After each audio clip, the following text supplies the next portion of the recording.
Hello students, आज हम class 4th का chapter 4 first aid and home remedies पढ़ने वाले हैं। तो लेट्स सो स्टार्ट करते हैं। स्टूडेंट्स, फर्स्ट ऑफ ऑल मैं रीड आउट करूँगी, देन मैं आपको एक्सप्लेन करूँगी। It is a good to be careful but even the most careful of us do injured hurt our self some time. It is may not always be possible to get a doctor immediately. The help that we can give to an injured person until a doctor comes is called the first aid. Students, क्या होता है, हमें careful तो रहना चाहिए but बहुत ज़्यादा careful भी हमारे लिए हानिकारक हो सकती है या हर्ट हो सकते हैं हम, और ये पॉसिबल नहीं कि हम इमीडिएटली बहुत जल्दी हम डॉक्टर के पास जाएं अगर हम इंजर्ड हो गए हैं। स्टूडेंट्स, अब हम देखेंगे कि आगे हमें अगर हमें कट एंड बाउंड हो जाता है, हमें नोज़ ब्लीडिंग हो जाती है, हमें स्नेक ने बाइट कर लिया, एनिमल ने बाइट कर लिया, हम बर्न हो जाते, तो हम कैसे होम रेमेडीज़ से अपने आप को प्रॉपर तरीके से ठीक कर सकते हैं विदाउट डॉक्टर हेल्प। दैन फिर हम और भी इसको डीप में स्टडी करते हैं। तो लेट्स स्टार्ट। चलिए अब हम स्टार्ट करते हैं cuts and wound. Students, if someone gets a cut or wound, wash the area with the clear cold water. Apply an antiseptic like Dettol or Savlon to the wound, and an antiseptic like germs that make push. If the wound is small, cover it with a band-aid. If a big cover, it was a sterile gauze and tie a clean bandage over it. Sterile means germs free. You will get sterile gauze and bandage at a chemist. If a wound does not stop bleeding, put some cotton or gauze over it and press it. Remember that you must first wash your hand with the soap and water. Students, अगर आपको cut and bound हो जाता है, cut and bound का मतलब होता है अगर आपको कट गया है या आपको छोटी मोटी चोट लग गई है, आप छिल गए हो, तो आपको क्या करना चाहिए, जहाँ पर आप कट एंड बाउंड हो गए उस एरिया को वॉश कर लेना चाहिए डिटॉल से या फिर कोल्ड वाटर से। और हमें क्या करना चाहिए, वहाँ पर एंटीसेप्टिक जैसे डिटॉल और सैवलॉन हो गया वहाँ पर वुंड में लगाना चाहिए। ये क्या होते हैं, हमारी जो ये एंटीसेप्टिक रहती है क्या करते हैं, जर्म्स को किल करते हैं एंड मेक पस। अगर ये जर्म्स को अगर हम एंटीसेप्टिक यूज़ नहीं करेंगे तो क्या करेंगे, यहाँ पर पस बना देंगे। पस यानी अगर आप देखा होगा कि तो मवाद से निकलने लगती है वाइट सा, वो एंटीसेप्टिक अगर हम यूज़ नहीं करेंगे तो उसके कारण होने लगता है। और क्या होगा, अगर वाउंड आपको स्मॉल है तो आपको क्या करना चाहिए, it cover it's a bandage आता है, आपको यूज़ करना चाहिए। अगर आपका वाउंड बहुत बड़ा है तो आपको स्टेरल गैस, मतलब आपको मेडिकल शॉप से एक पट्टी मिलेगी, उसको स्टेरलाइज गोज कहते हैं, और ये हमें केमिस्ट से इजीली अवेलेबल हो जाता है। स्टूडेंट, केमिस्ट यानी होता है मेडिकल शॉप।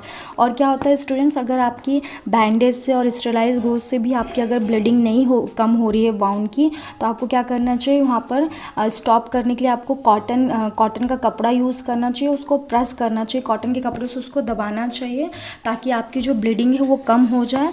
और students, first of all remember, must important, आपको जो आपके हैंड है वो बिल्कुल सोप या वाटर से बिल्कुल क्लीन वॉश होना चाहिए। अब स्टूडेंट्स, हम आगे देखेंगे nose bleeding and animal bites, snake bites, हम कैसे होम रेमेडीज से अपने, जैसे हमने कट एंड बाउंड को ठीक किया है वैसे ही हम आगे ये स्नैक बाइट्स हो गए और इनको भी हम ठीक कर सकते हैं। अब हम पढ़ते हैं nose bleeds. The tiny tubes carrying blood inside the nose are very delicate. They can burst when someone sneezes or cough a lot, get hurt on the nose, or even when the weather is very hot and dry. Make the person sit up straight. Press the bridge of the nose, the part just below the forehead.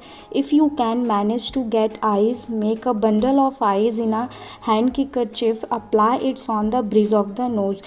Students, क्या होता है, जो हमारी nose की, जो हमारे nose के अंदर जो टिनी ट्यूब्स होती हैं जो हमारी ब्लड को कैरी करती हैं नोज़ के अंदर, बहुत ज़्यादा छोटी होती हैं, बहुत ज़्यादा नाजुक रहती हैं। और ये इतनी नाजुक रहती है कि कई बार क्या होती है, फट जाती हैं, या फिर हमें खांसी हो जाएगी, या फिर हमें सर्दी के कारण, या फिर हमारा जो वेदर होता है कभी ड्राई कभी हॉट वेदर के कारण भी हमारे जो नोज़ के अंदर जो टिनी ट्यूब्स रहती हैं जो हमारे ब्लड को कैरी करती हैं, फॉरवर्ड करती हैं, क्या हो जाती है, एक तरीके से फट जाती हैं या ब्रस्ट हो जाती हैं। उसके कारण हमें नोज़ ब्लीडिंग होने लगती हैं, नोज़ से हमें ब्लड आने लगता है। तो स्टूडेंट्स ये हमें जो होने लगता है, मोस्टली आपने अपने घर पे देखा होगा अपने ब्रदर एंड सिस्टर को, या फिर स्कूल में हमने देखा होगा खेलते हुए। तो स्टूडेंट्स ये जो हो जाती है नोज़ ब्लीडिंग, इसको स्टॉप कैसे करता है? ऐसा तो है नहीं कि हमें इमीडिएटली डॉक्टर मिल जाएगा, तो हम इसको होम रेमेडीज से कैसे स्टॉप कर सकते हैं स्टूडेंट्स? तो हमें क्या करना है, जिसको भी नोज़ ब्लीडिंग हो रही है, जिस भी व्यक्ति को, जिस भी पर्सन को, तो हमको क्या करना है, उसको चेयर पे सिट करना है, बैठाना है। दैन हमें क्या करनी है, उसकी नोज़ को ऊपर करके जो नोज़ और फोरहेड के ऊपर जो रहता है उसको प्रेस करना, और हम हो सके तो जो हमारा आइज़ होता है, आइज़ को हैंकी से रैप करके दैन उसको प्रेस करना। जाके क्या होगा कि जो ब्लडिंग हो रही है उसको कोल्ड वेदर के कारण क्या होगा कि जो ब्लड हो रहा है, ब्लडिंग हो रही है, वो स्टॉप हो जाएगी। ये हमारी होम रेमेडीज़ हैं नोज़ ब्लड को स्टॉप करने के लिए। स्टूडेंट्स, अब हम पढ़ते हैं stings.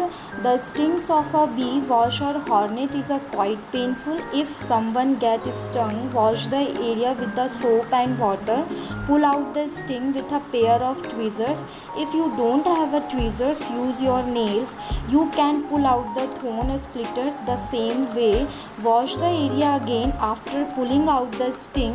Sticking insect as a poison under the skin. This make the skin burn and itch. Applying a paste of baking powder and calamine lotion help. You can also put some eyes over the area.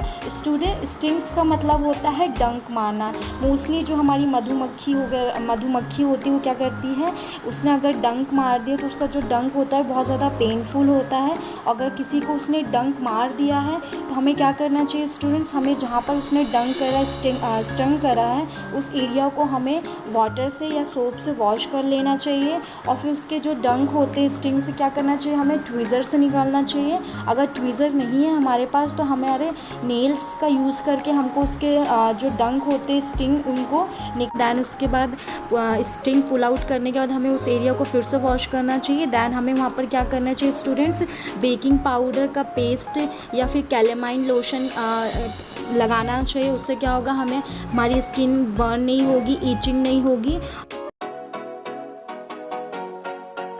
Students, आज का topic यहीं ख़त्म होता है। Then next topic हम next video में cover करेंगे। So thanks for watching and don't forget to like and subscribe.